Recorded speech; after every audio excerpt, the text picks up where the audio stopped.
What's up, everyone? My name is Blue, and we are back with some more ProRevenge stories. These people are serving up the coldest of dishes. If you haven't yet, please consider subscribing to the channel. And with that, let's get into it. Be a jerk? No training then. I work in a head office of a family-run essential business that has 10 satellite locations. Most of the managers at those locations are fine.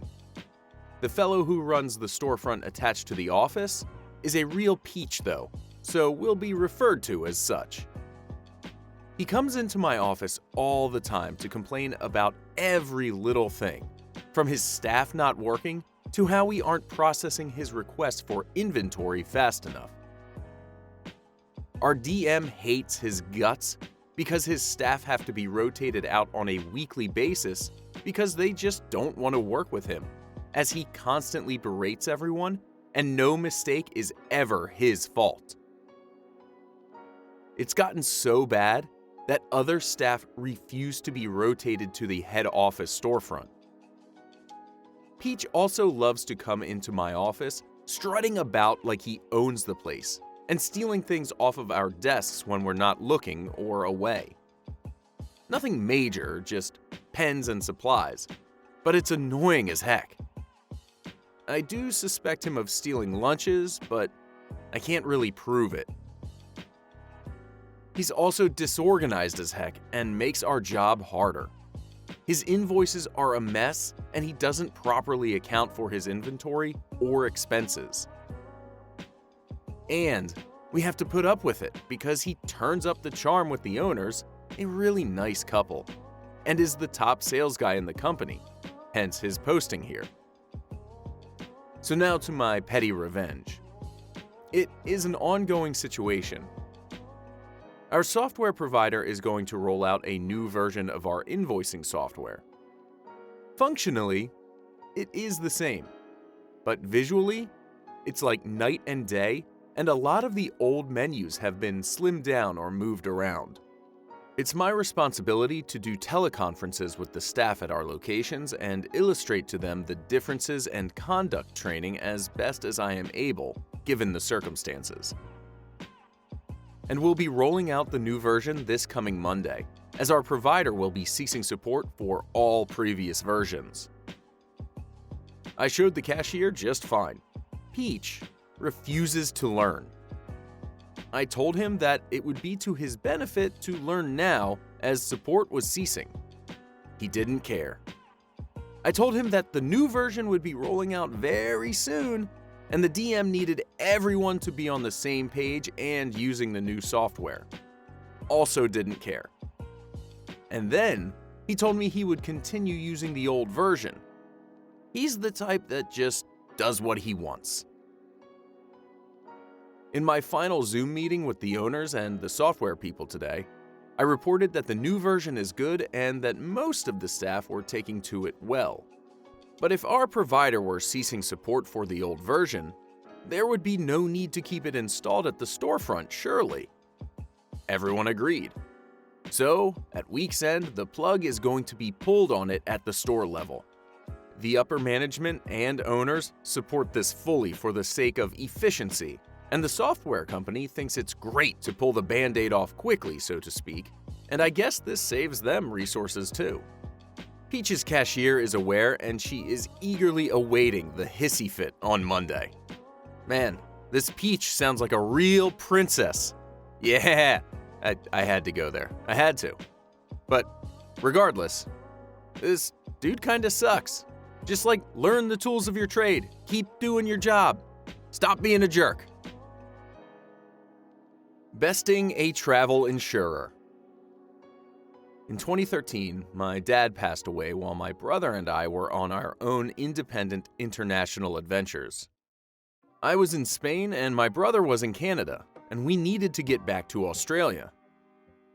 My travel insurance was dodgy, but eventually paid out after a few complaints, which is pretty standard practice.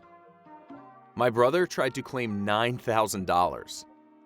He could only get one emergency seat on a bunch of connecting flights, And with that and his flight back after the funeral, etc., and other cancellations, it all added up. Shock horror, his claim was rejected. Back then, there wasn't an industry body that dealt with travel insurance companies, or if there was, we had no idea what it was. So my bro went through the usual hurdles involved with the appeals and complaints process.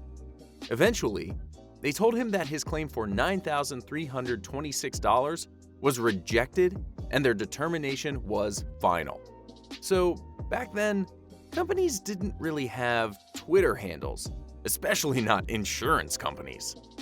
So my bro, ever the troll, created a Twitter handle in this insurance company's name, complete with their official logo.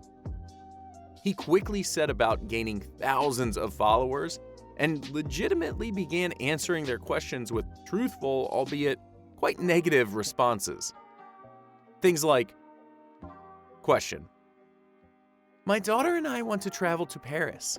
What insurance cover would you recommend? Answer: we would recommend you take the premium for our comprehensive cover and burn it. We don't like to pay out for any insurable event because it upsets our shareholders. Have fun in Paris, etc., etc. The insurance company got wind of this and sent him a cease and desist letter. My brother counteroffered with a contract for the company to purchase the Twitter account and 2,500 potential customers for the very reasonable price of $9,326. They agreed. That's an absolutely genius move. Our poster's brother should 100% become a lawyer. That was brilliant. Rip off a guy's bike? I find this story the most hilarious revenge ever, but perhaps I'm just catty. My guy friend, let's call him Joe, didn't have much money, but he was really into bicycles. So he had a very expensive bike. Joe was on the younger side, 20-ish, and was otherwise a serious partier. One Friday, Joe planned to buy some pot. The dealer with whom Joe was going to meet sold lots of different sorts of drugs, so Joe was also going to pick up a large quantity of cocaine and some other illegals for a couple of wealthy friends. Joe rides his bike over to a somewhat sketchy area, gets the drugs, and puts them in the back pouch of his expensive bike. He begins riding his bike back home. On his way, however, he passes through a little town where a bike thief sees him, recognizes that it's a super expensive bike, pulls a gun on him, and then rides off on Joe's expensive bike, unknowingly with all those drugs in that back pouch. Joe thinks quickly. He knows the little town well as he grew up nearby. He hauls butt running to the police station, tells the cops that a drugged-up guy in a blue shirt who waved a gun just stole his $3,000 bike and was riding, for example, west on Maple Street. The cops make a call and immediately apprehend the bike thief. They search the thief, find the gun, then search the bike and find the massive stash of drugs. The thief is shocked as can be about the stash. He's then stuck confessing that he stole the bike, used a gun, but it's not his drugs. My friend looks at the cops, shrugs his shoulders, and says sarcastically, "Yeah, and tomorrow he's going to tell you that it wasn't his gun." The bike thief goes down for felony theft with a handgun, because the bike was so expensive, and possession with intent to distribute drugs, because the amount of cocaine that Joe had purchased for his friends was over whatever limit there was, which turned mere possession into possession with intent to distribute. Sadly, Joe didn't get his drugs back. See? And that's why you shouldn't steal things, because the things you steal might be way more expensive than you think they are, and also be full of drugs. So when you get caught, you're going to jail for a very, very long time. And that's all the time we have today for these ProRevenge stories. If you liked any of the stories, make sure to click that like button, and if you have anything to say about them, make sure to let us know in the comments section down below. Also, make sure to subscribe so you don't miss out on any more stories. Thanks for listening, everyone. Catch you later.